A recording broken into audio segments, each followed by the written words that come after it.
There's something about those golden arches that send a signal to your salivary glands and your stomach. So when I arrived at the Monfort Heights McDonald's, I was hungry. Luckily, Erica Shadowan, who owns this McDonald's and 14 others across Cincinnati and northern Kentucky, had lunch waiting for me. All right, so I'm here with Erica Shadowan, and we're going to try the iconic fish fillet sandwich that your grandfather invented. That's right. So let's go ahead and take a first bite here. Cheers. Cheers, thank you.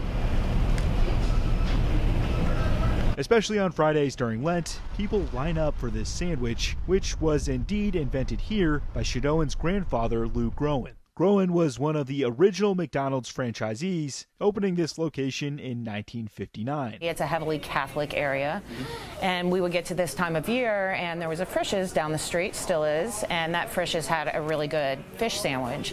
And so on Fridays and throughout Lent, you know, my grandfather was really suffering with his business, so he came up with a halibut fish sandwich, his own recipe. He decided he needed to pitch this to Ray Kroc and said, "This is a really great sandwich. I think we need to bring it on the menus." Ray Kroc immediately said, "I don't want any dirty fish in my restaurant. I don't like the idea," and sent him on his way. But Groen was persistent, so he came to an agreement with Kroc, McDonald's former CEO. His Filet-O-Fish versus Kroc's Hula burger, a sandwich with pineapple instead of meat. Whichever sold more on a Friday would be added to the permanent menu. I don't think Ray Kroc actually ever shared the actual numbers of how many sandwiches were sold, but I think you can be assured that it was a runaway win for the fish sandwich. It immediately became a hit.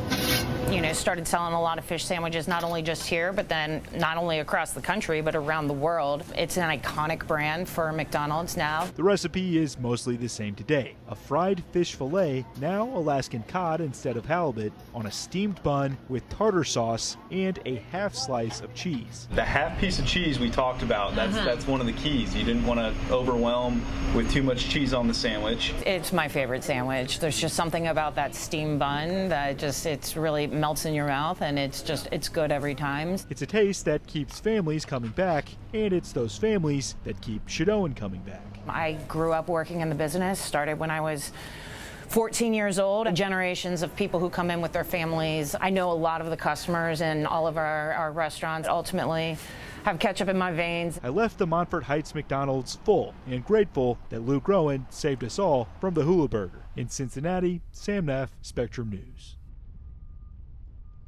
Thanks for watching our YouTube channel. For more stories in your community, click the subscribe button here. You can also download the Spectrum News app or watch us on TV for the latest information, balanced coverage, weather updates every 10 minutes, and more. We'll see you then.